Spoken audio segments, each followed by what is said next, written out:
Hello ladies and gentlemen, I am Screen Scene Guru, and tonight I'll be discussing Avatar 3 and my reviews on it. I recently saw it at my local cinema, had a good time, got the IMDb pulled up right here to talk about the show. So the film was 3 hours and 17 minutes, so quite a long runtime, longest in the franchise. Gotta say, probably one of my favorite films of James Cameron. He was able to go all out with his company, Lightstorm, really awesome. So Jake and Neytiri's family grapples with grief, encountering a new aggressive Na'vi tribe, the Ash people. They also go into meeting the Wind Traders, which I thought was really nice. I like their tribe. But primarily, the reason why it's called Fire and Ash is this new Ash tribe they're fighting that teams up with Quaritch, the military colonel. The conflict on Pandora escalates as a new mortal focus emerges. So, big conflicts. The whales are involved very much in this film. The Pycoon or Pycon. So really cool if you like them from the second one, Way of Water. A lot of the film is recapping the story of the first two. They discuss that, they need Jake Sully to become the, I can't remember what they call him, but the dragon rider. They need him to become the main guy, and he doesn't want to. The Turok Mokto. He talks about when you ride the beast, you crave blood. He wants to put that behind him, trying to raise his family up. Neytiri's mourning in this film a lot, so we get to see her in some action. Then she is taken down by Varang, the new lady Na'vi that we see leading the Fire Tribe. Really cool VFX from her. She's actually related to Charlie Chaplin, so really cool stuff there. So let's get into the cast real quick. We had, of course, Sam Worthington returning as Jake Sully, Zoe Saldana as Neytiri, but we didn't get very much Neytiri in this film. I know that she's also filming Lioness Season 3 and some other projects, so hopeful to get her in more of the next installment. Whole lot of Sigourney Weaver in this one as Kiri. She also played her human self in the ancestral plane. A lot of Stephenlang in this film, so if you're a big fan of his. Kate Winslet reprises her role. Oonachaplin plays Varang, really cool addition to the franchise. Apparently she was supposed to be introduced in the very first Avatar, but the runtime was significantly cut. Then they didn't have time to put her in 2, but she's apparently been filming with the cast since the very first film. But this was the first time we saw her. There is a bit of discrepancy in the filming of the 2 films, and then this third one, a lot of people mentioned it looks like a video game sequence, and I totally got that. Didn't see much of those crab robots from the last film. I didn't see hardly any robots. I mean, besides the machines that the humans pilot underwater. Let's see who else we got. Let's see. Shout out to Dr. Garvin, who, let's see him real quick. Camelot, who's pretty funny. He was in Dark Shadows, or What We Do in the Shadows. So Camelot, pretty cool. He was the biologist who ends up freeing Jake Sully from his prison. They do capture Jake Sully. He's put in a jail. Not really sure why the company wants to parade him around, that they locked him up. And then they want to plan execution. So that's kind of funny. Seems like that new town, the new settlement on Pandora, is just burning fossil fuel. It's got an ash cloud around it, so that was kind of weird. Let's see.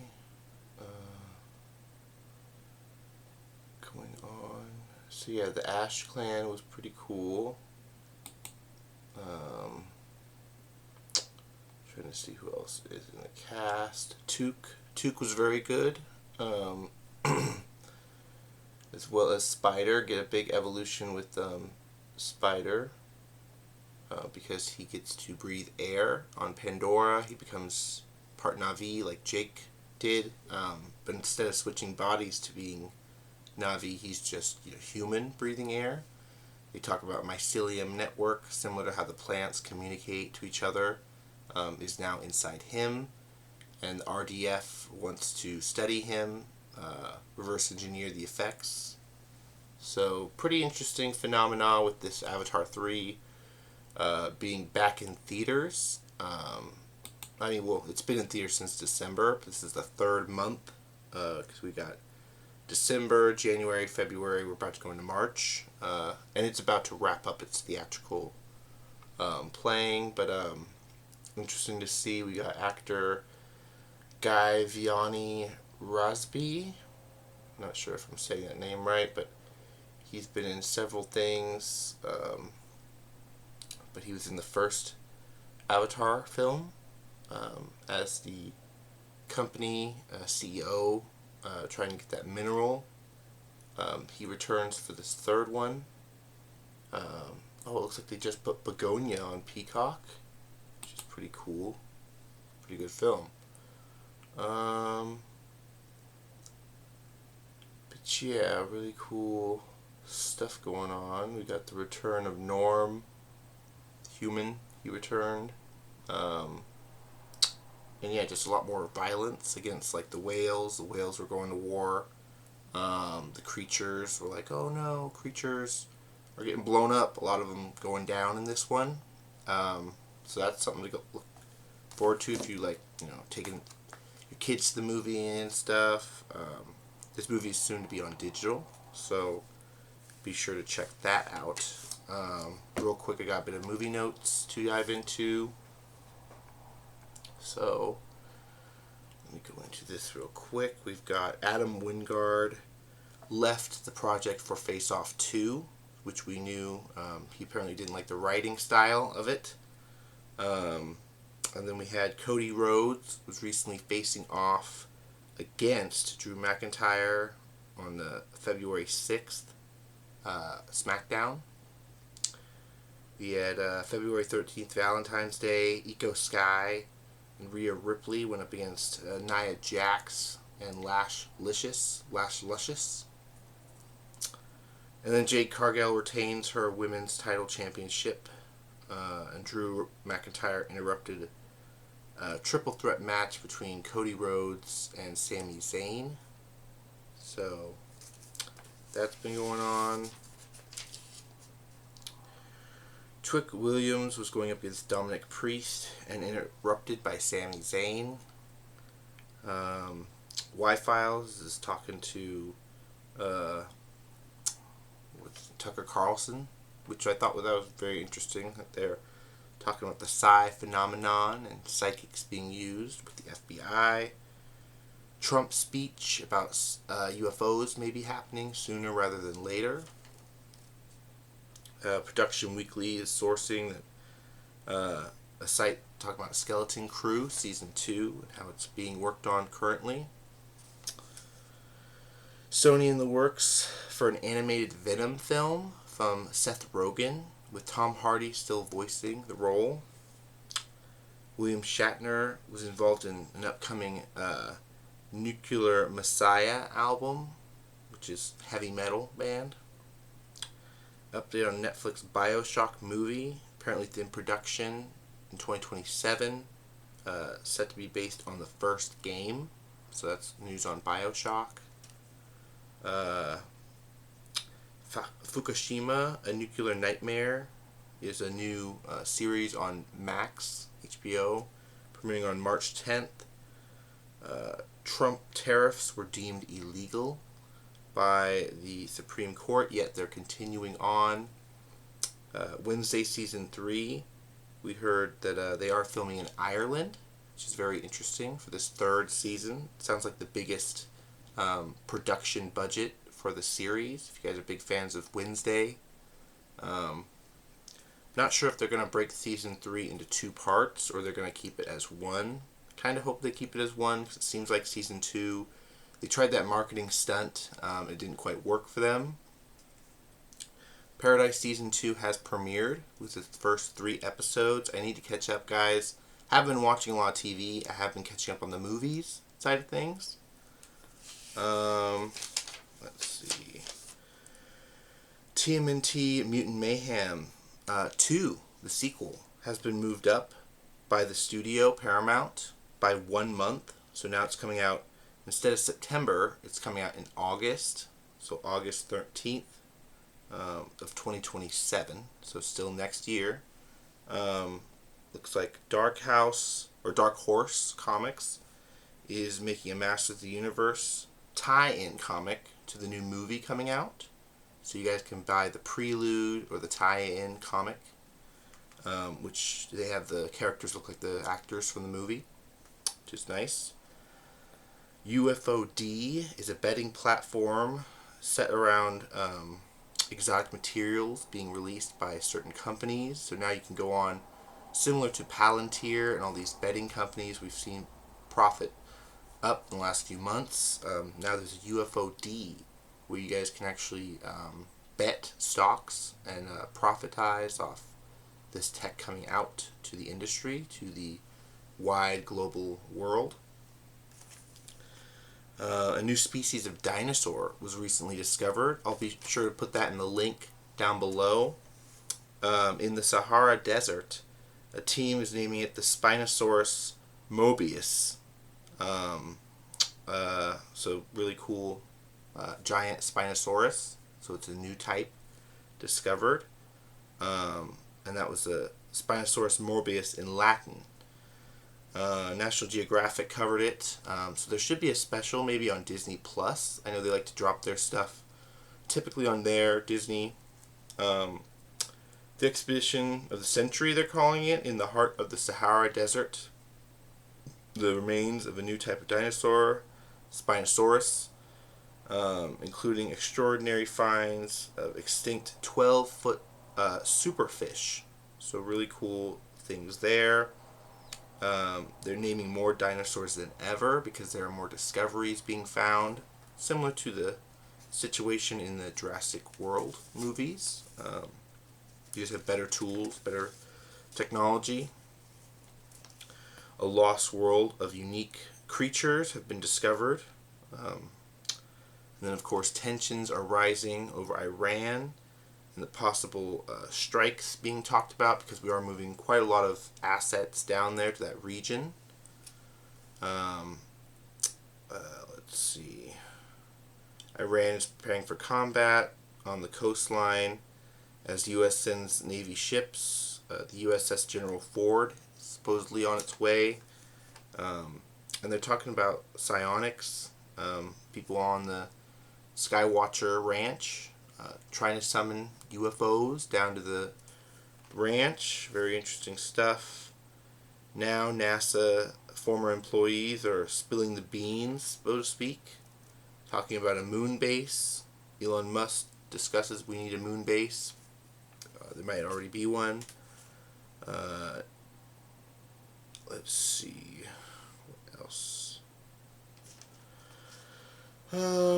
So there's an essay that was backed by Navy Academy reports that talked about unidentified UAP.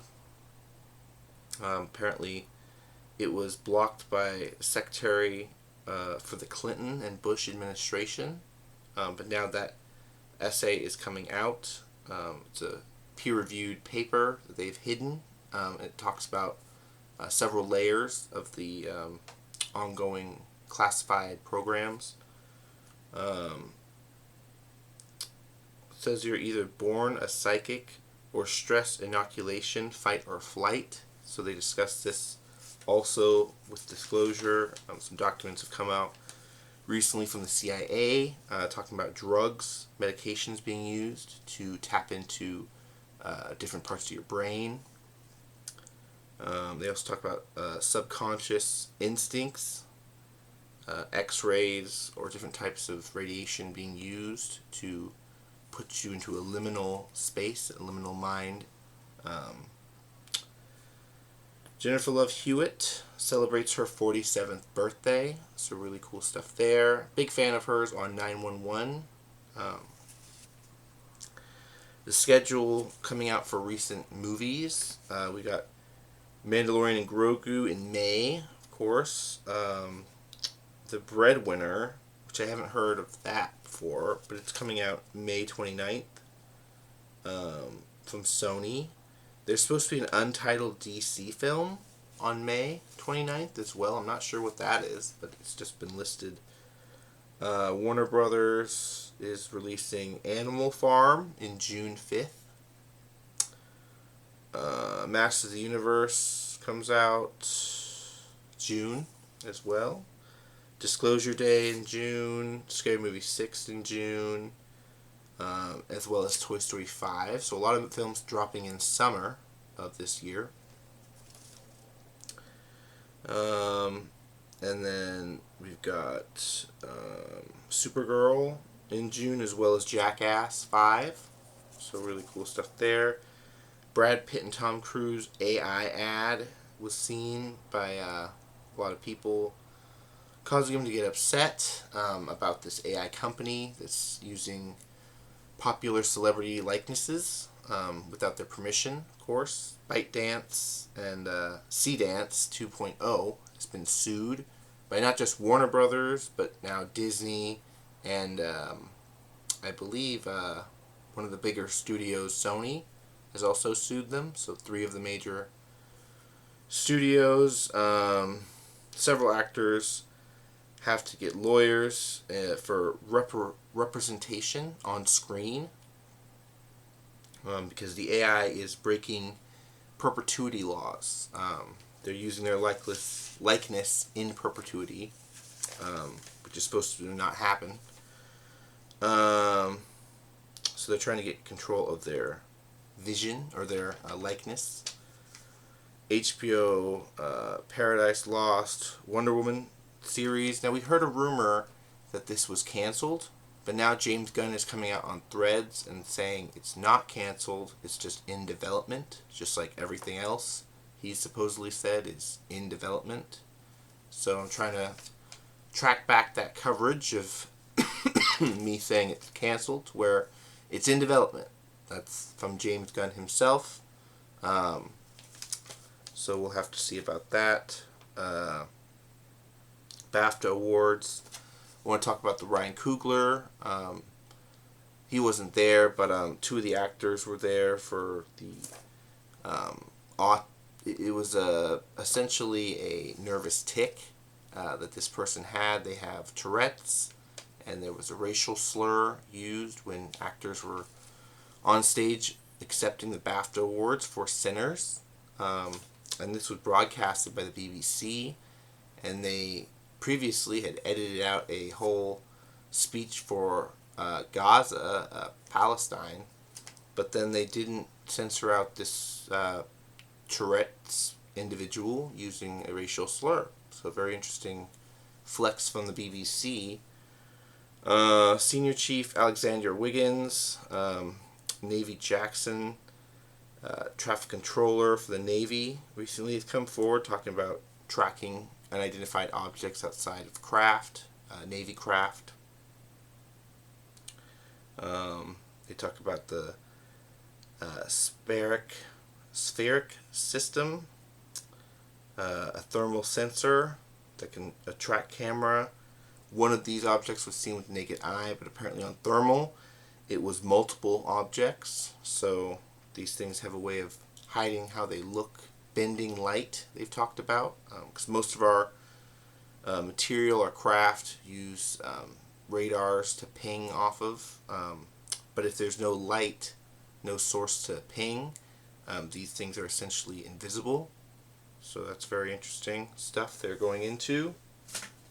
What do you guys think of all the news coming out? I'm sure to be coming out with another video pretty soon. Definitely doing some more comic book reviews. But be sure to like the video, comment down below Have you seen Avatar 3 yet? Or are you waiting for digital? You can share the video, follow me here on YouTube or on TikTok, like I said, YouTube, Facebook, Instagram, Feds, pretty much everywhere. Till next time, guys, have a good one. I'll catch you in my next video. Bye-bye.